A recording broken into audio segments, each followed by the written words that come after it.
بسم اللہ الرحمن الرحیم۔ یہ درس سیرت النبی صلی اللہ علیہ وسلم کا 13واں باب ہے، 13واں سبق ہے۔ اس سے پہلے کے سبق میں آپ نے نبی کریم صلی اللہ علیہ وسلم کے دشمنان خاص میں جتنے بھی مشرکین تھے سب کا حشر آپ نے سنا۔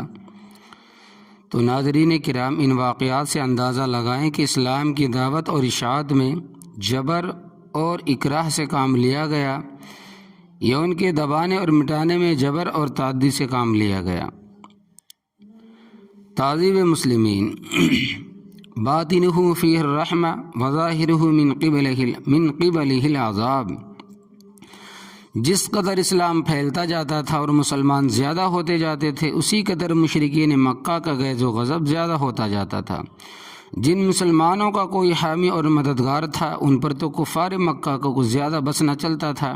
ہاں، جو بیچارے بے سہارا مسلمان تھے جن کی کوئی پشت پناہ نہ تھی، وہ قریش مکہ کے جور و ستم کے تختہ مشق بنے ہوئے تھے۔ کسی کو مارتے اور کسی کو تنگ و تاریک کوٹری میں بند کر دیتے۔ اب ہم چند واقعات ذکر کرتے ہیں جس سے مشرکین مکہ کے جور و ستم اور صحابہ کے صبر و تحمل کا کچھ اندازہ ہو سکے گا۔ امام المؤذنین بالصلاح والفلاح سیدنا و مولانا بلال ابن رباح رضی اللہ تعالی عنہ، پہلے شخص کے بارے میں سنیے کہ آپ حبشی النسل تھے، امیہ ابن خلف کے غلام تھے۔ امیہ ابن خلف کے غلام تھے۔ ٹھیک دوپہر کے وقت جب دھوپ تیز ہو جاتی اور پتھر آگ کی طرح تپنے لگتے تو غلاموں کو حکم دیتا کہ بلال کو تپتے ہوئے پتھروں پر لٹا کر سینے پر ایک بھاری پتھر رکھ دیا جائے تاکہ جنبش نہ کر سکے، ہل نہ سکے، اور پھر کہتا تو اسی طرح مر جائے گا۔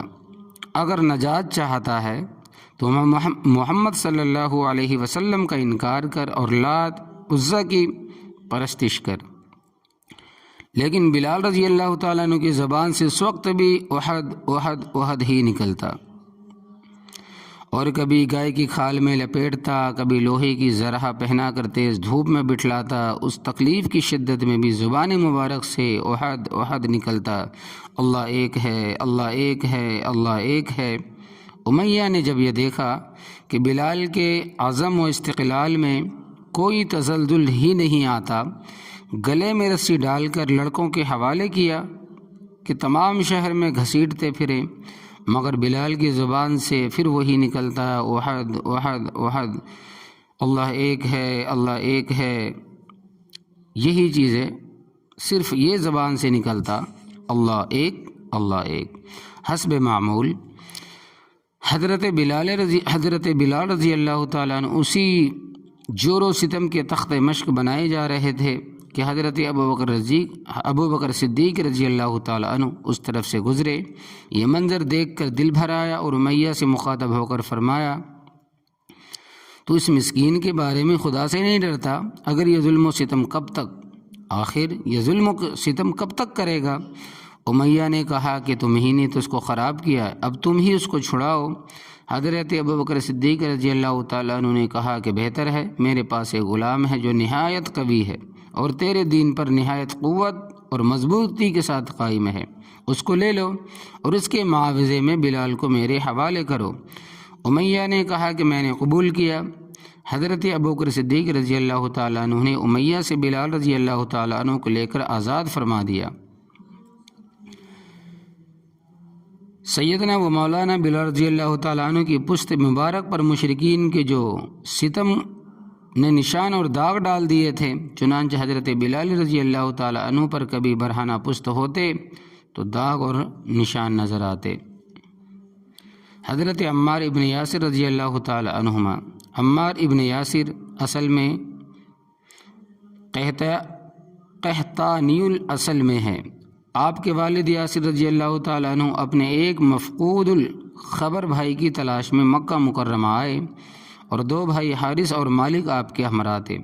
حارث اور مالک یمن واپس ہو گئے اور یاسر مکہ ہی میں رہ پڑے اور ابو حذیفہ مخزومی سے حلیفانہ تعلقات پیدا کر لیے۔ ابو حذیفہ نے اپنی کنیز سمیہ بنت خیاط سے آپ کی شادی کر دی جس سے حضرت عمار رضی اللہ تعالیٰ عنہ پیدا ہوئے۔ یاسر و عمار ابو حذیفہ کے مرنے تک ابو حذیفہ ہی کے ساتھ رہے۔ اس کے بعد اللہ تبارک و تعالیٰ نے اسلام ظاہر فرمایا۔ یاسر و سمیہ اور عمار ان کے بھائی عبداللہ ابن یاسر سب کے سب مشرف با اسلام ہوئے۔ حضرت عمار کے ایک بھائی اور بھی تھے جو عمر میں حضرت عمار سے بڑے تھے، حریث ابن یاسر ان کا نام تھا۔ زمانۂ جاہلیت میں بنو الدیل کے ہاتھوں مقتول ہوئے۔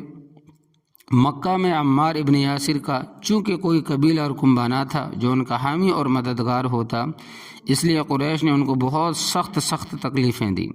عین دوپہر کے وقت تپتی ہوئی زمین پر ان کو لٹاتے، اس قدر مارتے کہ بے ہوش ہو جاتے، کبھی پانی میں غوطہ دیتے، کبھی انگاروں پر لٹاتے۔ اس حالت میں حضرت صلی اللہ علیہ وسلم پر حضرت عمار پر گزرتے تو سر پر ہاتھ پھیرتے اور فرماتے، یا نار کونی بردم و سلاما علی عمار کما کنت علی ابراہیم، اے آگ تو عمار کے حق میں برد و سلام بن جا جس طرح حضرت ابراہیم علیہ الصلوۃ والسلام کے اوپر بردم و سلام ہو گئی تھی۔ جب حضرت صلی اللہ علیہ وسلم حضرت عمار ان کے والد یاسر اور ان کی والدہ سمیہ کو مبتلا مصیبت دیکھے تو یہ فرماتے، اے آل یاسر صبر کرو، کبھی یہ فرماتے اے اللہ تو آل یاسر کی مغفرت فرما، اور کبھی یہ فرماتے تم کو بشارت ہو جنت تمہاری مشتاق ہے، انتظار میں ہے۔ حضرت علی رضی اللہ تعالیٰ عنہ سے مروی ہے کہ میں نے رسول اللہ صلی اللہ علیہ وسلم کو یہ کہتے سنا کہ عمار یاسر سے پیر تک ایمان سے بھرا ہوا ہے۔ عمار سر سے پیر تک ایمان سے بھرا ہوا ہے۔ یہ حدیث جامع ترمذی اور سنن ابن ماجہ میں ہے، سند اس کی حسن ہے۔ تو فرماتے ہیں کہ حضرت عمار نے ایک بار قمیص مبارک اتارا تو پشت مبارک پر لوگوں کو سیاہ داغ نظر آئے۔ سبب دریافت کیا تو یہ فرمایا کہ قریش مجھ کو تپتے ہوئے انگاروں پر سنگ ریزوں پر لٹایا کرتے، یہ داغ اس کے ہیں، اور یہی سلوک آپ کے والد حضرت یاسر اور والدہ سمیہ کے ساتھ کیا جاتا۔ مجاہد فرماتے ہیں کہ سب سے پہلے 7 شخصوں نے اپنے اسلام کا اعلان کیا: رسول اللہ صلی اللہ علیہ وسلم، ابو بکر صدیق، بلال، خباب، صہیب، عمار، سمیہ رضی اللہ عنہم۔ خاندانی وجاہت کی وجہ سے رسول اللہ صلی اللہ علیہ وسلم اور حضرت ابو بکر صدیق رضی اللہ تعالی عنہ پر تو مشرکین مکہ کا پورا بس نہ چل سکا۔ بلال، خباب، صہیب، عمار اور سمیہ رضی اللہ تعالی عنہم کو اپنے جور و ستم کا تختہ مشق بنایا۔ عین دوپہر کے وقت ان حضرات کو لوہے کی زرہیں پہنا کر دھوپ میں کھڑا کر دیتے تھے۔ ایک روز سامنے سے ابو جہل آ گیا اور حضرت سمیہ رضی اللہ تعالی عنہ کی شرمگاہ میں ایک برچھی ماری جس سے وہ شہید ہو گئی۔ ترجمہ: سمیہ رضی اللہ تعالی عنہ طبقات ابن سعد میں بسند صحیح مجاہد سے منقول ہے کہ اسلام میں سب سے پہلی شہید حضرت سمیہ رضی اللہ تعالی عنہ ہیں، جو بہت بوڑھی اور ضعیف تھی۔ ابو جہل جب جنگ بدر میں مارا گیا تو رسول اللہ صلی اللہ علیہ وسلم نے حضرت عمار سے مخاطب ہو کر یہ فرمایا، قتل اللہ قاتل امک، اللہ نے تیری ماں کے قاتل کو ہلاک کر دیا۔ اور حضرت یاسر رضی اللہ تعالی عنہ نے انہی مصائب اور شدائد میں حضرت سمیہ رضی اللہ تعالی عنہ سے پہلے انتقال فرمایا۔ حضرت صہیب ابن سنان رضی اللہ تعالی عنہ، صہیب رضی اللہ تعالی عنہ اصل میں اطراف موصل کے رہنے والے تھے۔ آپ کے والد اور چچا کسریٰ کی طرف سے ابلا کے حاکم تھے۔ ایک بار رومیوں نے اس نواح پر حملہ کیا۔ صہیب اس وقت کمسن بچے تھے، لوٹ مار میں رومی ان کو پکڑ کر لے گئے، وہیں جوان ہوئے، اس لیے صہیب رومی کے نام سے مشہور ہو گئے۔ بنی کلب میں ایک شخص صہیب کو رومیوں سے خرید کر مکہ میں لایا۔ مکہ میں عبداللہ ابن جدعان نے خرید کر آزاد کر دیا۔ جب رسول اللہ صلی اللہ علیہ وسلم نے دعوت اسلام شروع فرمائی تو حضرت صہیب اور حضرت عمار ایک ہی وقت میں دار ارقم میں حاضر ہو کر مشرف با اسلام ہوئے۔ حضرت عمار کی طرف مشرکین مکہ نے حضرت صہیب کو بھی طرح طرح کی تکلیفیں پہنچائی۔ جب ہجرت کا ارادہ فرمایا تو قریش مکہ نے یہ کہا کہ اگر تم اپنا سارا مال و متاع یہاں چھوڑ جاؤ تو ہجرت کر سکتے ہو، ورنہ نہیں۔ حضرت صہیب رضی اللہ تعالیٰ عنہ نے منظور کیا اور متاع دنیا پر لات مار کر ہجرت فرمائی۔ مدینہ منورہ پہنچے، آپ کی خدمت یہ تمام واقعہ بیان کیا تو آپ نے یہ فرمایا کہ ربح البیع، صہیب نے اس بیع میں خوب نفع کمایا کہ فانی کو چھوڑ کر باقی کو اختیار کیا، اور حق جل شانہ نے اس بارے میں یہ آیت نازل فرمائی وَمِنَ النَّاسِ مَن يَشْتَرِي نَفْسَهُ ابْتِغَاءَ مَرْضَاتِ اللَّهِ وَاللَّهُ رَءُوفٌ بِالْعِبَادِ، سورۃ البقرہ آیت نمبر 207۔ اور بعض لوگ ایسے بھی ہیں کہ اپنی جان کو فروخت کر دیتے ہیں محض اللہ کی رضامندی کی طلب میں، اور اللہ تبارک و تعالیٰ نے اپنے بندوں پر اپنے بندوں پر مہربان ہے۔ اور ایک روایت میں ہے کہ آپ نے بار بار یہ فرمایا کہ ربح صہیب، صہیب نے خوب نفع کمایا۔ عمر بن حکم سے مروی ہے کہ مشرکین مکہ حضرت صہیب، حضرت عمار اور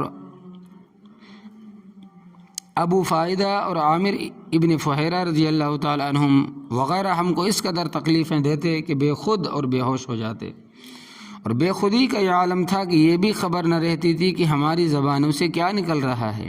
اس پر یہ آیت شریفہ نازل ہوئی ثم ان ربک للذین ہاجروا من بعد ما فتنوا ثم جاہدوا وصبروا ان ربک من بعدها لغفور الرحیم، سورۃ النحل آیت نمبر 110۔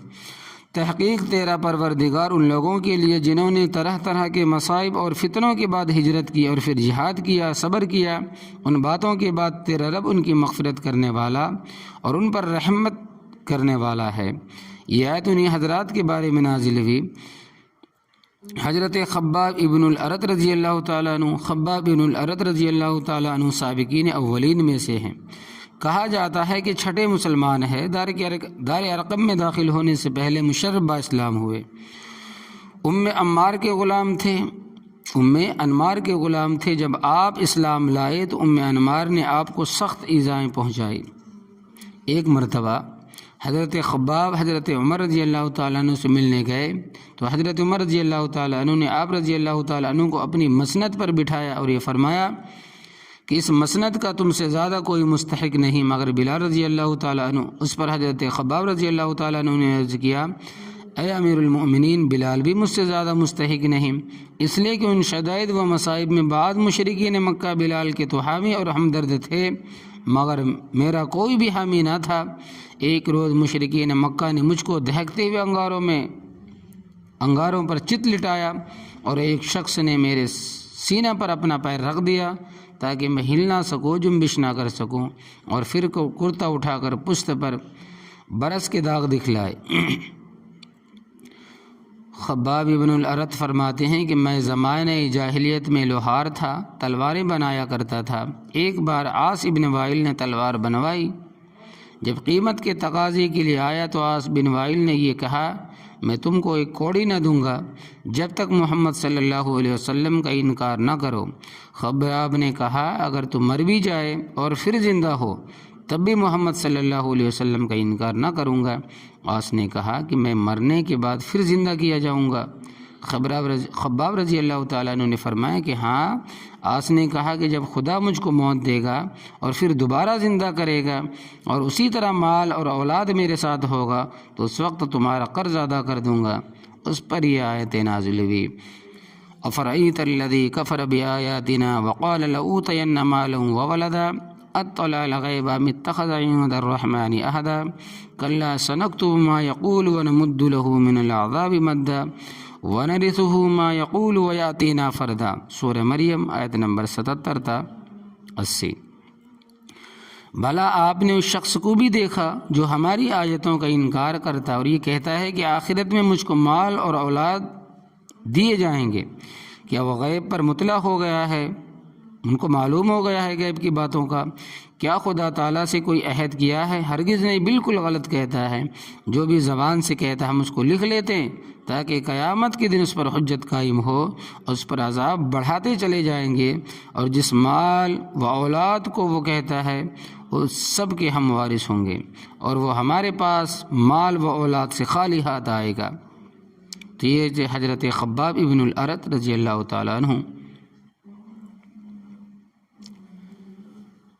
حضرت ابو فکہیہ جہنی رضی اللہ تعالیٰ عنہ۔ ابو فکہیہ کنیت ہے، یسار نام ہے، کنیت سے ہی زیادہ مشہور ہے۔ صفوان ابن امیہ کے غلام تھے۔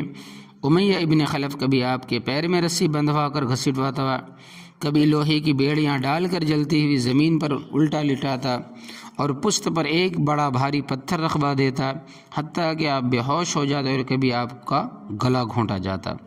ایک روز امیہ ابن خلف جلتی ہوئی زمین پر لٹا کر آپ کا گلا گھونٹ رہا تھا کہ سامنے سے امیہ ابن خلف کا بھائی ابی ابن خلف آ گیا۔ بجائے اس کی کہ وہ سنگ دل کچھ رحم کھاتا، کہنے لگا اس کا گلا اور زور سے گھونٹوں۔ چنانچہ زور سے گلا گھونٹا کہ لوگ یہ سمجھے کہ دم نکل گیا۔ حسن اتفاق سے حضرت ابوبکر صدیق رضی اللہ تعالیٰ عنہ آ نکلے اور ابو فقیہ رضی اللہ تعالیٰ عنہ کو خرید کر آزاد کر دیا۔ حضرت زنیر رضی اللہ تعالیٰ عنہ سابقات اسلام میں سے ہے۔ حضرت عمر رضی اللہ تعالیٰ عنہ کی کنیز تھی۔ عمر رضی اللہ تعالیٰ عنہ ان کو اس قدر مارتے کہ تھک جاتے۔ ابو جہل بھی ان کو ستایا کرتا تھا۔ ابو جہل و دیگر سرداران مکہ حضرت زنیر رضی اللہ تعالیٰ عنہ کو دیکھ کر یہ کہا کرتے تھے، اگر اسلام کوئی عمدہ اور بھلی شے ہوتی، اگر اسلام کوئی عمدہ اور بھلی چیز ہوتی، اچھی چیز ہوتی تو زنیرہ ہم سے سبقت نہ کرتی۔ اللہ تبارک و تعالیٰ نے اس بارے میں یہ آیت نازل فرمائی، وقال الذین کفروا للذین آمنوا لو کان خیرا ما سبقونا، سورۃ الاحقاف آیت نمبر 11۔ کافروں نے اہل ایمان سے یہ کہا کہ اگر یہ دین کوئی اچھی چیز ہوتی تو یہ لوگ ہم سے سبقت نہ کرتے، اور یہ نہ سمجھے کہ اگر ان میں کوئی خیر کا مادہ ہوتا تو یہ خیر اور دین حق کی طرف سبقت کرتے اور حق سے پیچھے نہ رہتے، اور یہ نہ سمجھے کہ عمراء اور رؤساء کا انبیاء اللہ کی ہدایت اور نصیحت سے روگرداں ہونا، اور ان درویشوں کا جن کے قلوب حب جاہ اور حب مال سے پاک اور منزہ ہے، انبیاء اللہ کی تعلیم و تلقین کو قبول کرنا حاشیہ حق کے باطل ہونے کی دلیل نہیں، بلکہ اعراض کرنے والوں کی نخوت اور غرور، اعجاب و استکبار کی بین دلیل ہے۔ ضعفاء غرباء کے حق کو قبول کرنے سے حق کی توہین نہیں، بلکہ ضعفاء غرباء حق قبول کر لینے کی وجہ سے پستی سے نکل کر اوج رفعت پر پہنچ جاتے ہیں، اور عمراء اور رؤساء حق سے اعراض کرنے کی وجہ سے اہل بصیرت کی نظر میں ذلیل و رسوا ہو جاتے ہیں۔ ہاں اگر امیر ہو کر حق کے قبول کرنے میں پس وہ پیش نہ کرے، جیسے حضرت ابوبکر صدیق، حضرت عثمان غنی، حضرت عبد الرحمن بن عوف رضی اللہ عنہم، تو اس کی عزت اور سربلندی میں اور 4 چاند لگ جاتے ہیں۔ انہیں شدائد اور مصائب میں حضرت زنیرہ کی بنائی جاتی رہی، انہیں شدید تکلیف اور مصیبت میں حضرت زنیرہ رضی اللہ تعالیٰ عنہ کی بنائی جاتی رہی۔ مشرکین مکہ نے کہا کہ لات اور عزیٰ نے اس کو اندھا کر دیا ہے۔ زنیرہ رضی اللہ تعالیٰ عنہ نے مشرکین مکہ کے جواب میں یہ فرمایا کہ لات و عزیٰ کو تو یہ بھی خبر نہیں کہ ان کی پرستش کون کرتا ہے، یہ تو محض اللہ تبارک و تعالیٰ کی طرف سے ہے، خدا اگر چاہے تو پھر میری بینائی کو واپس فرما سکتا ہے۔ خدا کی قدرت کا کرشمہ دیکھیے کہ اسی شب کی صبح کو بینا اٹھی، یعنی اس کی آنکھیں دوبارہ آ گئی۔ مشرکین مکہ نے کہا محمد صلی اللہ علیہ وسلم نے سحر کر دیا ہے، جادو کر دیا ہے۔ وہ حضرت ابوبکر صدیق رضی اللہ تعالیٰ عنہ نے خرید کر آزاد فرما دیا۔ اسی طرح حضرت ابوبکر صدیق رضی اللہ تعالیٰ عنہ نے اور بہت سے غلاموں کنیزوں کو خرید کر آزاد فرمایا اور مظلوموں کی جان بچائی۔ بلال، ابو فقیہ، عامر بن فہیرہ، زنیرہ، نہدیہ اور نہدیہ کی بیٹی اور لبینہ اور موملیتا اور عبیس، ان سب کو ابو بکر ہی نے خرید کر آزاد کر دیا۔ صدیق اکبر کے والد ابو قحافہ ہنوز مشرک با اسلام نہ ہوئے تھے، ابھی مشرف با اسلام نہ ہوئے تھے کہ ایک روز حضرت ابوبکر صدیق رضی اللہ تعالیٰ عنہ سے کہنے لگے کہ میں دیکھتا ہوں کہ تم چن چن کر ضعیف اور ناتوانوں کو خرید کر آزاد کرتے ہو، اگر کبھی اور جوان کو خرید کر آزاد کرو تو تمہارے کام آئیں۔ حضرت ابوبکر صدیق رضی اللہ تعالیٰ عنہ نے کہا کہ جس کے لیے میں ان کو آزاد کرتا ہوں وہ غرض میرے دل میں ہے۔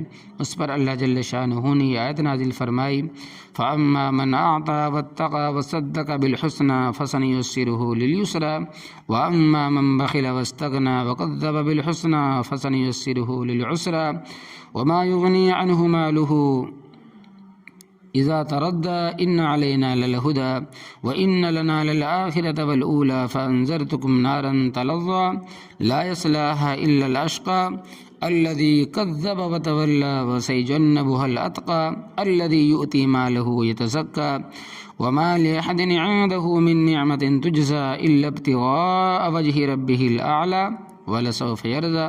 سورۃ اللیل آیت نمبر 5 تا 21۔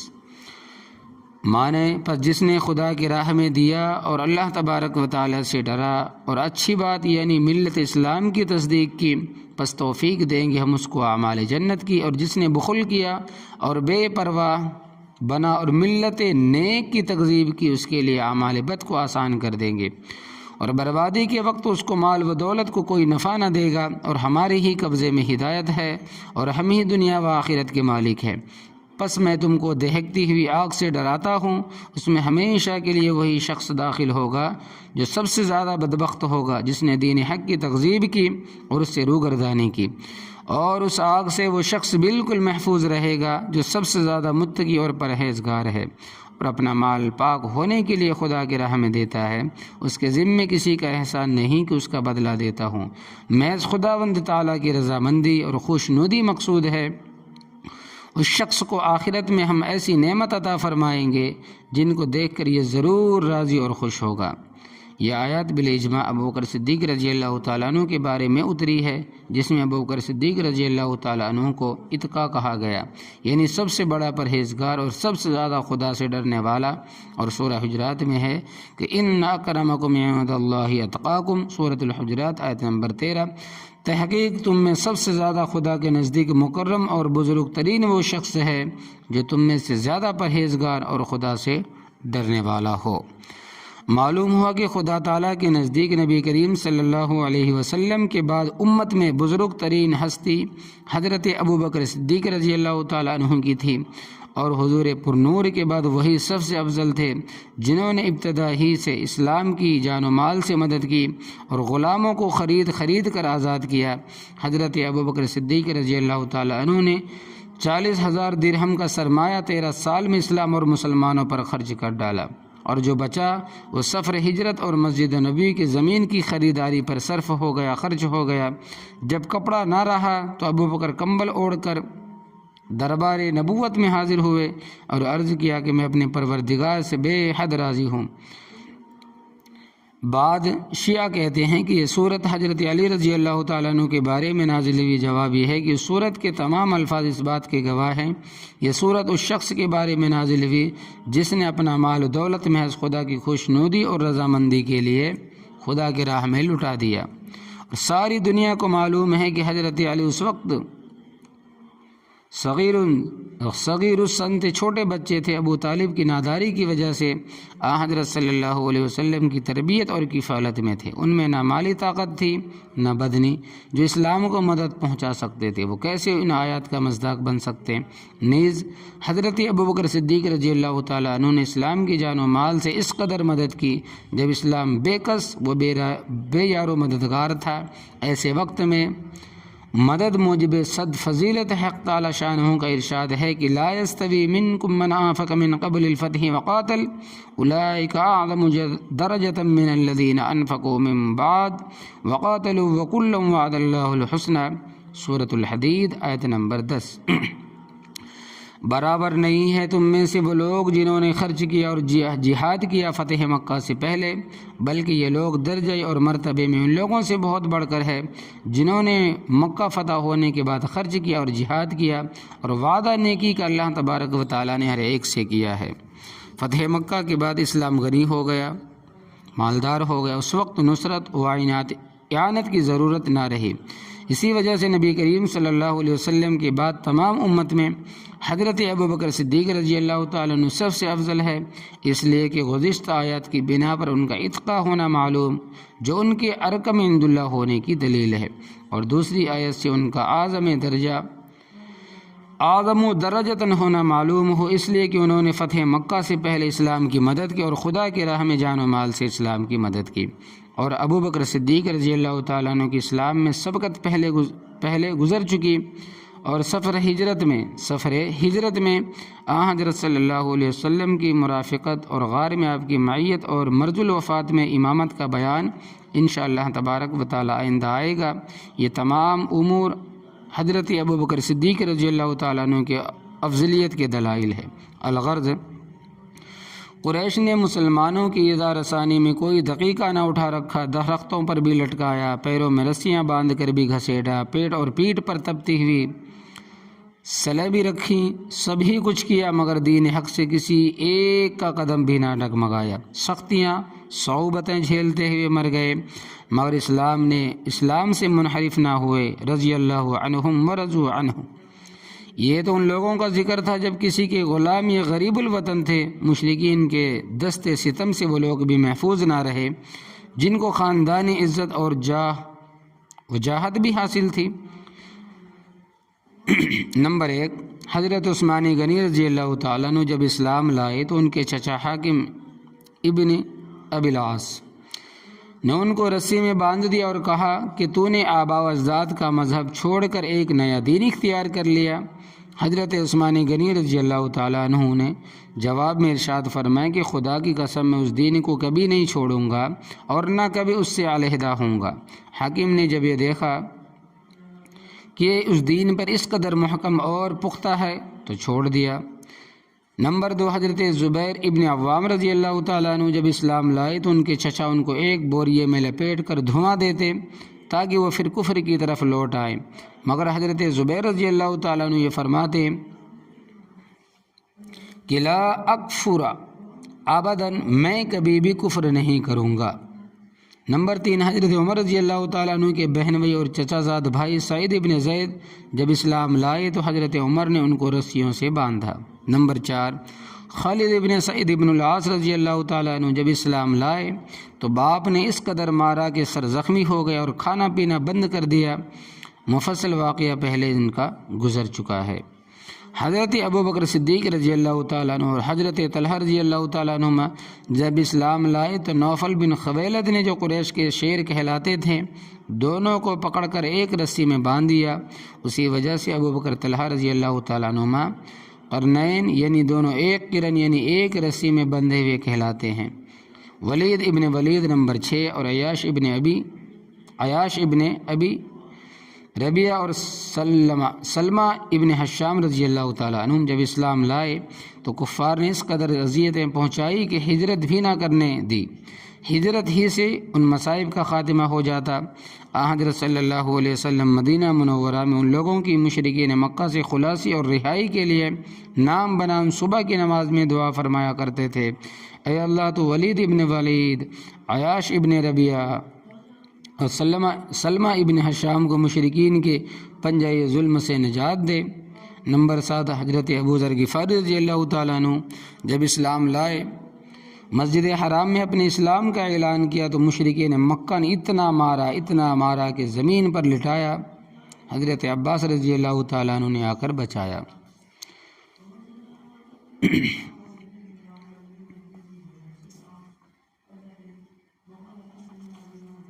معجزہ شق القمر۔ اب یہاں سے جو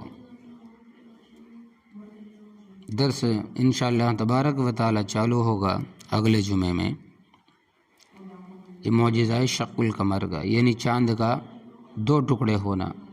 اور آپ نے ابھی جو سنا وہ اسلام لانے والے جتنے بھی مسلمان تھے، جتنے بھی صحابہ کرام تھے، کچھ غلام تھے، کچھ باندیاں تھیں، کچھ غریب تھے، کچھ مسکین تھے اور کچھ مالدار بھی تھے، تو سب کو تکلیفیں دی مشرکین مکہ نے۔ تو اللہ تبارک و تعالی ان صحابہ کرام کی محبت، اللہ تبارک و تعالی نبی کریم صلی اللہ علیہ وسلم کی بدرجہ محبت ہمارے دلوں میں اللہ تبارک و تعالی محبوب فرمائے، بہت زیادہ محبت عطا فرمائے۔ اللہ تبارک و تعالی ہمیں نبی کریم صلی اللہ علیہ وسلم کی شفاعت، نبی کریم صلی اللہ علیہ وسلم کی جو دعائیں ہیں اللہ تبارک و تعالی ہمیں بھی ان میں شامل عطا فرمائے۔ ہم اس قابل تو نہیں کہ نبی کریم صلی اللہ علیہ وسلم کی سیرت کو بیان کر سکے، مگر اللہ تبارک و تعالی نے توفیق دی ہے۔ اللہ تبارک و تعالی نے اس گندے زبان سے، اس کمزور ناتوا انسان سے اللہ تبارک و تعالیٰ نے یہ کام لیا ہے، تو اللہ تبارک و تعالیٰ سے ہمیں پکا توقع ہے، امید ہے کہ اللہ تبارک و تعالیٰ ہمارے ساتھ اچھائی کا معاملہ عطا فرمائے گا۔ آمین یا رب العالمین۔